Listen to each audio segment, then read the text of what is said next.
সকালবেলা চা খাওয়া দিয়ে শুরু করলাম। আমাদের চা খাওয়া কমপ্লিট হয়ে গেছে। তো এখন আস্তে আস্তে আমাকে রান্নাঘরে ঢুকতে হবে। সৌমিক তো অফিস চলে গেছে। এই দেখো, আজকে ভাবছি তিতার ডাল করব, কারণ আমার সবচেয়ে বেশি ভালো লাগে তিতার ডাল খেতে। শুক্তোর থেকে তিতার ডালটা বেশি ভালো লাগে। তো তিতার ডালে আবার কি, তোমার করলাটা একটু রিকনের জন্য বেশি দিতে হয়, কারণ ও করলাটা ভীষণই পছন্দ করে। মানে বাচ্চারা যে তিতো জিনিসটা খায় এটা আমি ভেবে অবাক। রিকনকে একমাত্র দেখি নিম পাতা বলো, করলা বলো, সজনা ফুল বলো, সব কিছুটাই ও খুব বেশি করে খায়। আর তিতার ডালে তোমাকে বেশি করে করলাই দিতে হয়। তো দেখো, লাউটাকে আমি প্রথমে ধুয়ে নিয়েছি গোটা, তারপরে পিলার দিয়ে কেটে পিস পিস করে নিচ্ছি। এরপরে কিন্তু আর লাউ ধোবো না, কারণ লাউ দিয়ে এমনিতেই ভীষণ জল বেরিয়ে যায়। এই দেখো, দেখেছো, 3 জনের ডালে আমাকে 3খানা মানে করলা দিতে হচ্ছে। আমি তো করলা নিতেই পারি না, আবার এমনভাবে সাইজ করতে হবে। আমি ভাবছিলাম মাঝখান দিয়ে করবো, কিন্তু গোল গোল করতে হচ্ছে যাতে ওর মুখে পড়ে।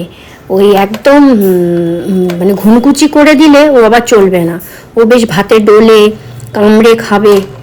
মানে এরম বাচ্চা সত্যি, আমি তো বলি তুই কোন গ্রহের মানে প্রাণী কে জানে। তা যাই হোক, অ্যাকচুয়ালি তো এইসব খাওয়া খুবই ভালো। আর এই দেখো, আমার এটা ডাইনিংয়ের জানলা, এখানে একটা তুলসী গাছ আছে, এটায় জল দিই। রোদের তো ভালোই টান পড়ে গেছে, প্রতিদিন এখন জল দিতে হচ্ছে। আর এদিকটায় রয়েছে একটা মানি প্ল্যান্টের গাছ, সেটাতেও একটুখানি জল দিয়ে দিই। এই গাছটা না এত সুন্দর হয়ে বাড়ছে, বেশ ভালো লাগে। এই দিকটা আমার কিন্তু পশ্চিম দিক। এই দেখো, সুন্দর করে জল দিয়ে দিয়েছি। তো এবার রান্নাঘরে চলে যাই। এখন আমি তিতার ডালটা সোমবার দেব। তো না, সোমবার না, আগে আমাকে করলাটা ভাজতে হবে। আগে যখন আরও কম তেলে খাওয়া হতো, তখন করলাগুলো একবারে ডালের সঙ্গেই আমি কুকারে সেদ্ধ দিয়ে দিতাম। কিন্তু এখন অতটা রেস্ট্রিকশান আমি করি না। একটুখানি তেল মানে তেলে ভেজে খেলে ভালো লাগে। দেখো, করলাগুলো আমার প্রায় ভাজা হয়ে গেছে। এবার আমি আস্তে আস্তে করে তুলে নেবো। আমি নুন আর হলুদ দিয়ে করলাটা ভাজি। আর সবসময় যেন সবজি ছাড়ার আগে তেলে আমি একটুখানি হলুদ ফেলে দিই। তাহলে কি বলো তো, সবজির মধ্যে যে জলটা থাকে না ধোয়ার পরে, সেটাতে না তেলগুলো না চারিদিকে গ্যাসের ওভেনে ছিটকে চারিদিক হয়, সেই জিনিসটা আর হয় না। তো তেলের মধ্যে তোমরা জানো তিতার ডাল অনেকেই জানো, আমি কালো সর্ষে, মেথি আর রাঁধুনি ফোড়ন দিই। আর আদাটা গ্রেট করে রেখেছিলাম, সেই গ্রেট করা আদাটা রসটা আমি ডালটার মধ্যে দিয়ে দিলাম চিপে, আর চিবড়াটা তেলের মধ্যে দিলাম, দিয়ে এবার ভাজছি। ভেজে এখানে একটুখানি হলুদ টলুদ দিয়ে, নুন টুন, ডালে তো নুন দেওয়াই আছে, একটুখানি ভেজে টেজে কীভাবে আমি ডালটা ঢালছি সেটা দেখো। একবারে না ঘপাত করে ঢালছি না, কারণ চারিদিকে ডাল একদম ছিটকে বেরিয়ে আসবে। এখানে আমি মুগের ডাল আর একটুখানি মটর ডাল নিয়েছি, সেই দিয়ে করছি। এই দেখো, অল্প অল্প করে খুন্তি করে তুলছি আর কড়ার মধ্যে ছাড়ছি। এখানে হাতা দিয়ে তুললেও হতো, হাতাটা আর বাড়াইনি, আমার কড়ার খুন্তিটাই যেহেতু ইউজ করার রয়েছে, ওই জন্য আমি খুন্তিটা দিয়ে করছি। এবারে দেখো, পুরোটা কিন্তু ঢালছি না, আস্তে আস্তে করে ঢালছি। কি বলো তো, রান্না হচ্ছে সবসময় নিজেদের ওপর টেকনিক, জানো তো। অন্য কারোরটা দেখেও তুমি করতে পারবে না, মানে তোমার মাথা থেকে যে বুদ্ধিটা খেলবে, যে তোমার রান্নাঘর তুমি কিভাবে কি করবে না করবে, রান্না কিভাবে করবে, সম্পূর্ণ তোমার উপর ডিপেন্ড করে। তো করলাগুলো এবার ছেড়ে দিলাম, দিয়ে এবার টকবক করে ফুটবে। নুন মিষ্টিটা দেখে নেব, নিয়ে তারপরে ফুটলে নাবিয়ে ফেলবো। তিতার ডাল কিন্তু খুব একটা, আমাদের বাঙালদের এমনিতে যে কোনো ডাল না খুব ছেনছেনে পাতলা আমরা খাই না, একটু গাঢ় গাঢ়ই খাই। যেটা মানে আমি বাঙাল ঘটি বলে কেন বলি, কারণ আমার বাবার দিকটা হচ্ছে ঘটি আর মায়ের দিকটা হচ্ছে বাঙাল। আমি সমস্ত রান্নাবান্না কিন্তু আমার মায়ের থেকেই শিখেছি বাঙাল মতে। আর এই দেখো, শুক্তোর ডাল বা তিতার ডাল করার পরে তোমরা না একটুখানি ঘি ছড়িয়ে দেবে। ঘি দিলে না দেখবে তিতার ডালের মানে গন্ধটাই অন্যরকম আসবে। আর তিতার ডালে কিন্তু একটু মিষ্টি দেবে, তাহলে কিন্তু খেতে ভালো লাগবে। তোমার মিছরি দেবে, আমি মিষ্টি বলতে কিন্তু চিনি একদমই বলছি না। তো ছোট বাটিটা হচ্ছে রিকন স্কুলে খেয়ে যাবে, আর বড় বাটির ডালটা দুপুরবেলা আমরা খাবো, বা রিকনও স্কুল থেকে এসে খাবে। তো আমি আলাদা করেই বেড়ে রাখলাম যাতে সুবিধা হয়, কারণ ওই বড় বাটির ডালটা না আর ঘাঁটবো না, এই জন্য। তো ঝুড়ি চাপা দিয়ে দিলাম ডাইনিংয়ে। তো আবার আমি মেশিনে জামা কাপড় দিয়েছি। এই জামা কাপড়গুলো আমাকে সব তুলে নিয়ে যখন সময় পাবো রান্নাবান্না সারার পরে, তখন কিন্তু আমি ছাদে গিয়ে মেলে আসবো, তার আগে না। এক্ষুনি আমার সময় হবে না, রিকন আগে স্কুলে বেরোক বাবা, ও বেরোলেই আমার শান্তি। কেন বলো তো, এক এক সময় না এক একটা জিনিস ভুলে যায়, হয়তো কখনো ঘড়ি পড়তে ভুলে গেল, তারপরে এইটা কই মামা ওইটা কই মামা। ভাত খাইয়ে দিই, আমি পরীক্ষার কদিন ভাতটা খাইয়েই দিচ্ছি, আর হাতের সামনে জলটা দিই যে জলটা খা, জল খেয়ে বেরো, এরকম আর কি। তো চলো, জামা কাপড় আমার সমস্ত তোলা হয়ে গেছে, একটা চাদরও কেচেছিলাম, তো এগুলো আমি পরে মেলবো। আগে আজকে আর মাছ রান্না করব, সেটার জন্য চাই। এই দেখো আর মাছ ছাড়ছি, কড়ার তেলটা বেশ ভালো করে গরম হয়ে গেছে। এবার আস্তে আস্তে করে আমি আর মাছগুলো ছেড়ে দিচ্ছি। তোমরা কি দেখতে পাচ্ছ একটা জিনিস? কি বলো তো, দেখো মাছগুলো কিন্তু ফাটফুট করে ফাটছে না একদম। কেন বলো তো, এই টেকনিকটা আমি তোমাদের ঠিক পরে জানাচ্ছি। তোমরা কিন্তু ভিডিওটা কেউ স্কিপ করে দেখো না, কন্টিনিউ দেখতে থাকো, এই রাজটা তোমরা ঠিক জানতে পেরে যাবে। রহস্যটা কি? মাছ তো ফাটছে না, তা হালকা করে ঢাকনাটা দিয়ে রাখলাম, বলা তো যায় না কখন ফেটে চারদিক হবে। তো আমার একদিকটা হয়ে গেছে, আরেক দিকটা উল্টাচ্ছি। দেখো আমি কিন্তু একদমই মানে ভয় পাচ্ছি না আর মাছ মানে ভাজার উল্টাতে। দেখো একটুও ফাটছে না, একটুও না। তো মাছ রান্না হতে থাক, আমি ছাদে চলে এলাম এক্ষুনি, কারণ মেলে দিই। কেন বলো তো, না মেললে না আবার দুপুরের মধ্যে তো শুকোনোরও ব্যাপার আছে, ওগুলো ভাঁজ করবো, কারণ সন্ধে অবধি আর অপেক্ষা করব না। তো এই দেখো চাদরটা আগে মেলে নিলাম। এই দিকের দড়িটা না আমি এই রিসেন্ট টানিয়েছি, কারণ জামা কাপড় অনেকটাই হয়ে যায়। ওই পূর্ব দিকের যে তারটা টাঙানো আছে, গুনা যেটাকে বলে, গুনাটা টানানো আছে, ওখানে শাশুড়ি মাও মেলেন, তো জায়গাটা ঠিক হয়ে ওঠে না। ওই জন্য আমি এদিকে দড়িটা না একটুখানি টানিয়ে নিয়েছি। আবার যখন অন্নপূর্ণা পুজো হবে তখন তো এই দড়ি টড়ি সবই খুলে দিতে হবে, কারণ আমাদের এই সারা তোমার ছাদটা জুড়েই পুরো প্যান্ডেলটা হয়। আর শেষ দিনটাও ক্রমশ এগিয়ে আসছে। তোমাদের সঙ্গে আগের বছর কি শেয়ার করেছিলাম? না, হ্যাঁ আমি তো অন্নপূর্ণা পুজো তোমাদের সঙ্গে শেয়ার করেছিলাম বন্ধুরা, কেমন লেগেছিল দেখো বন্ধুরা। আমি বলেছিলাম কি, এই যে আমার তো সব মাছ ভাজা হয়ে গেছে আজকে, আর মাছ, আর দেখলে একদম ফাটেনি, যেমন রুই মাছ ভাজা হয় সেইভাবেই ভাজাটা হয়েছে। আর এখানে মশলা দিয়ে কষছি। যেটা বলতে যাচ্ছিলাম, এই দেখো পটকা, মাছের থেকে সব পটকাগুলো না খুলে রেখে দিয়েছি। যারা ফেলে দাও তাদের তো কোনো প্রশ্ন নেই, কিন্তু আমি কি করি, এই যে যখন মশলাটা কষা হয় তখন আমি দিয়ে দিই, দিয়ে এটার সঙ্গে কষি। আর এই পটকাগুলো থাকলে না মাছটা বেশি ফাটবে। এই যে বন্ধুরা, আমার আর মাছের রান্না কমপ্লিট হয়ে গেছে, মাছের ঝোল। রিকনের ঘরটা একটু পরিষ্কার করব, বিছানা পড়ে রয়েছে, ও বললো মা করে দাও। আর এই এত জামা কাপড় আমাকে এখন কাজ মানে করতে হবে, গুছোতে হবে, এগুলো না গুছোলে হবে না। তা আগে রান্নাঘরটা পরিষ্কার করে আসি। আর দেখো রিকনের ঘরে এই গাছটা কত বড় হয়ে গেছে, এইটুকুনি এসেছিল, এতটা বেড়েছে। এইটা actually Indira Gandhi memorial school, high school, এইখান থেকে দিয়েছিল সৌমিককে। আমার এরকম গাছ ফাছ দিলে না, এই টপ শুদ্ধই দিয়েছে, এই পটটা শুদ্ধই দিয়েছে। গাছটা কি গাছ কি জানি, তোমরা যদি জানো বন্ধুরা একটুখানি আমাকে বলো তো, এটা কি গাছ? এমনি ইনডোর প্লান্ট বুঝতে পারছি, কিন্তু এটা কি গাছ আমি ঠিক জানি না। আমি গাছটাকে না যত্নও করি, যে দেখো পাতায় ধুলো পড়ে যায়, এরকম একটা একটা করে পাতাটাকে মুছি। জানি না, এই গাছটার প্রতি না একটা আলাদা রকম ফিলিংস আছে আমার, ভালো লাগে, খুব স্নেহ করি আমি, ওকে আদর করি। সে পাগলামো, তোমরা শুনলে বলবে কি পাগল হয়ে গেছে। তো চলো, রান্না বান্না তো করলাম, শুক্তোর ডাল মানে তিতার ডাল করলা দিয়ে, আর মাছের ঝোল করেছি। পেঁয়াজ কলি ভেজে মানে ভাবলাম যে ভাজবো, একবার সৌমিককে জিজ্ঞাসা করে নিই নাকি পাঁপড় ভাজা দিয়ে খাবে, বা জিজ্ঞাসা করে নিই, তারপরে তাহলে করব। চলো, হাত দিয়ে না হয়ে যায় ধুলোটা। দেখো পরিষ্কার হয়ে গেছে।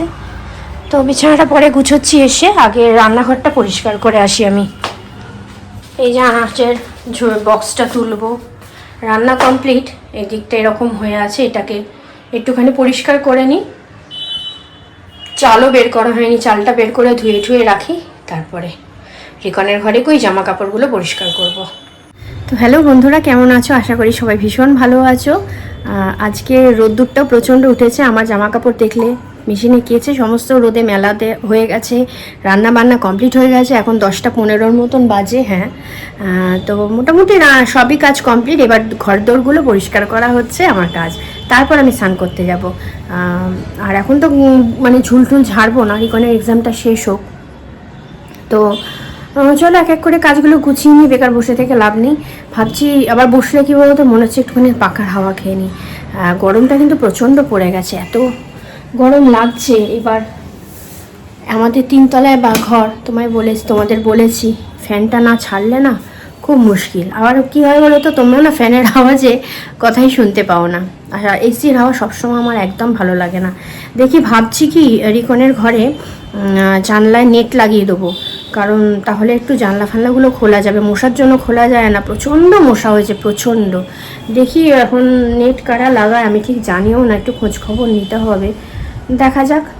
তো বন্ধুরা, এই দেখো রিকনের ঘরের বিছানা পুরো পরিষ্কার, সমস্ত জামা কাপড় গুছিয়ে নিয়েছি। এবার খালি ওয়েট করা।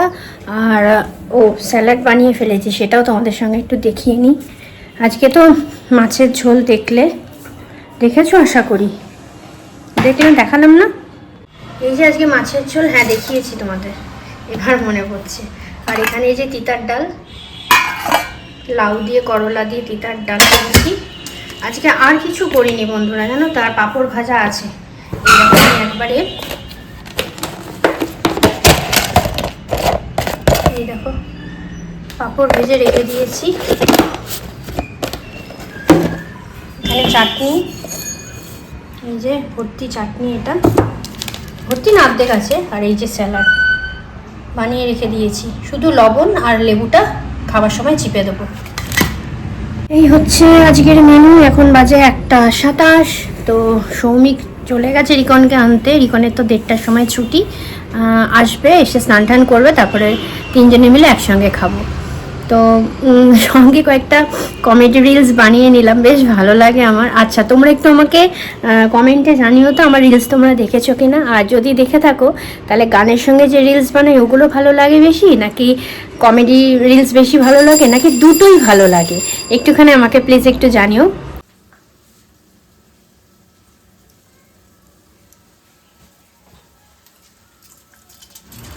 তোমরা সবাই জানো সকালটা আমার এই রান্নাঘর দিয়ে শুরু হয়, কারণ আমি বেলার দিকে রান্নাঘরে থাকতে বা রান্না করতে একদমই পছন্দ করি না। আমার যত রান্না বান্না সকালবেলা হয়ে যাবে, তারপরের দিকে ঘরদোর গুছিয়ে স্নান টান করে তারপরে আমি রেস্ট নেব।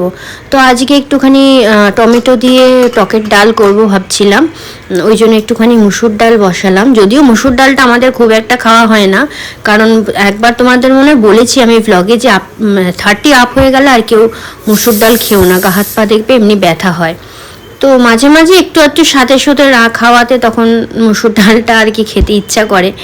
তো নিম পাতা আছে ঘরে, একটুখানি নিম পাতাই ভাজবো। আজকে বেগুন নেই ঘরে, বেগুন দেবো না, আর আলু সেদ্ধও দেবো না, শুধু নিম পাতা কড়মড়ে করে ভাজবো। তো ওই জন্য নিম পাতা যেটুকুনি রয়েছে আমাদের 3জনের হয়ে যাবে। আর একটুখানি পেঁয়াজ কুচিয়ে নিচ্ছি আমি, পেঁয়াজটা আমার রান্নায় লাগবে। আজকে একটু অন্যরকমভাবে ফুলকপি আলুর তরকারিটা করব। আর ফুলকপি না একটুখানি কম আছে, সৌমিককে বললাম তুমি অফিস থেকে আসার সময় একটুখানি ফুলকপি নিয়ে এসো। তো ওই জন্য যেটুকুনি আছে আপাতত আমি কেটে কুটে রেডি তো করি, ফুলকপির তরকারিটা পরে করলেও হবে। তো ভাবছি একটু অন্যরকমভাবে পেঁয়াজ আদা রসুন অল্প করে, একদম সামান্য, যদিও ফুলকপি আলু নিরামিষটাই ভালো লাগে, তবে একঘেয়েমি শীতকালে ফুলকপি খেতে খেতে না আর ভালো লাগছে না মুখে। এবার মনে হচ্ছে একটু পটলের রসা খেতে ভালো লাগবে। আবার গরমকালে যখন এক নাগাড়ে পটল খাবো তখন আবার ফুলকপির দিকে নজরটা পড়বে। তো যাই হোক, আমি তেলের মধ্যে একটুখানি পেঁয়াজ, টমেটো, কাঁচা লঙ্কা, তোমার আদা রসুন, একটুখানি কাজু বাদাম, এইগুলোকে হালকা করে তেলে ব্লাঞ্চ করে তারপর ওইটাই মিক্সিতে পেস্ট করে ওটাই মশলা হবে আমার ফুলকপি আলুর তরকারির। আর তোমরা যদি টক দই দিতে চাও দিতে পারো, তবে আমি টক দই আজকে আর দেবো না। তো ফুলকপির রসাতে যেরকম আলু দেয় সেরকমই দেবো। আর আমি কিন্তু কড়াইশুঁটি দেবো না, কারণ কড়াইশুঁটি ঘরে নেইও অবশ্য। আর এই দেখো ডাল আমার সেদ্ধ হয়ে গেছে। এবার টমেটো দিয়ে একটু ফুটিয়ে নেবো।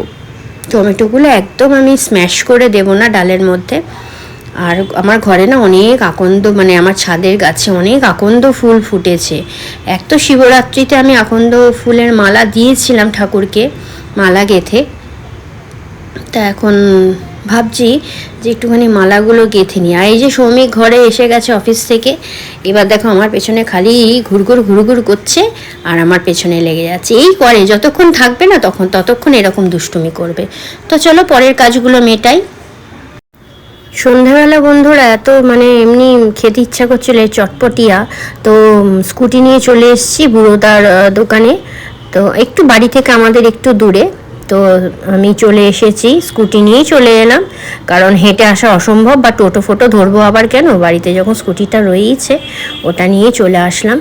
এসে বেশ খাওয়া দাওয়ার নিয়ে গেছি, তোমাদের নিয়ে দেখাচ্ছি আমি কী কী নিয়েছি। এই যে আমার যানবাহন নিয়ে আমি চলে এসেছি। তো চলো বাড়ি নিয়ে গিয়ে খাবারগুলো দেখাবো কী এনেছি। আমি রাস্তায় আর খাইনি। এই দেখো এখানে রয়েছে ফিশ ব্যাটার ফ্রাই আর চিকেন ললিপপ। রিকনের জন্য এনেছি অবশ্য, রিকনও খাচ্ছে ওই ঘরে নিজের রুমে বসে। এই যে রিকনকে একটা ইয়ারফোন এনে দেওয়া হলো, বলেছিল পরীক্ষা শেষ হোক তারপরে এনে দেওয়া হবে। তো এখন ওটাও এই যে খুলছে, দেখা যাক ওর পছন্দ হয় নাকি। আবার দেখ কেমন হয়েছে, পছন্দ হলো নাকি দেখ।